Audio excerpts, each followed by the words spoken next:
దేవునికి మహిమ కలుగునుగాక. హృదయ శుద్ధి గలవారు ధన్యులు, వారు దేవుని చూసేదారు.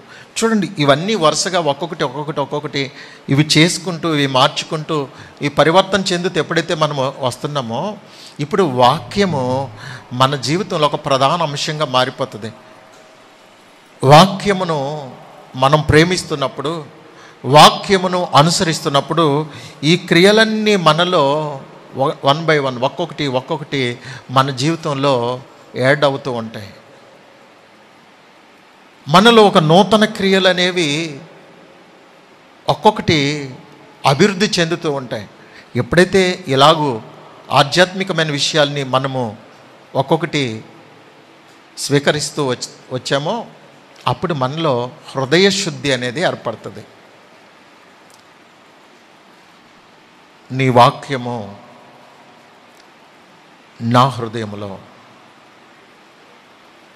పాపము లేకుండా చేస్తుందని కీర్తనకారుడు చెప్పడానికి, నేను పాపము చేయకున్నట్లు నా హృదయంలో నీ వాక్యమును ఉంచుకొని ఉన్నాను అంటాడు. యవనస్తులు దేని చేత తమ హృదయములు శుద్ధి చేసుకొందరు? నీ వాక్యమును సరిగా చూచుకొనుట చేతనే కదా.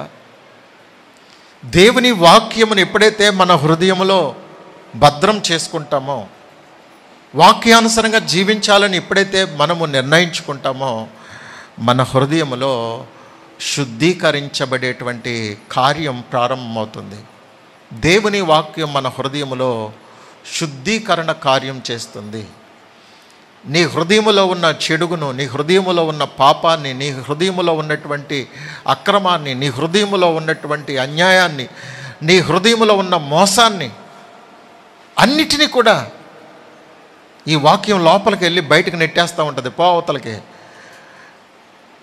Get out. హృదయము అన్నిటికంటే మోసకరమైనది, అది ఘోరమైన వ్యాధి గలది, దాన్ని గ్రహింపగలిగిన వాడు ఎవడు? నీ హృదయపు మోసాన్నంతటినీ కూడా పటాపంచలు చేయగలిగింది ఏదైనా ఉంది అనంటే దేవుని వాక్యమే. దేవుని వాక్యం నీ హృదయంలో ప్రవేశించిన మరుక్షణమే నీ హృదయం అంతా శుద్ధి అయిపోతుంది. ఏదైనా కొన్ని వస్తువుల్ని క్లీన్ చేయడానికి కొన్ని పదార్థాలు వాడుతూ ఉంటాం. ఒక ప్లాస్కో కడగాలి, గ్లాస్ కడగాలి, లేకపోతే ఏదైనా ఆ లోపల ఇరుగ్గా ఉన్నదాన్ని కడగాలంటే ఆ సర్ఫ్ వాటరో లేకపోతే ఏదో ఒకటి దానికి విరుగుడు, దాన్ని క్లీన్ చేయగలిగింది మనం వేసి కడిగినప్పుడు అది క్లీన్ అయిపోతూ ఉంటుంది. అలాగే మన హృదయం చెడిపోయి ఉంది, మోసంతో నింపబడి ఉంది. మన హృదయం చెడుగుతో నింపబడి ఉంది, అపవిత్రతతో నింపబడి ఉంది. ఈ అపవిత్రతతో నింపబడిన హృదయంలోనికి వాక్యం వేసి గిలక్కొడితే కనుక దెబ్బకు శుద్ధి అయిపోతుంది. ఆమేన్.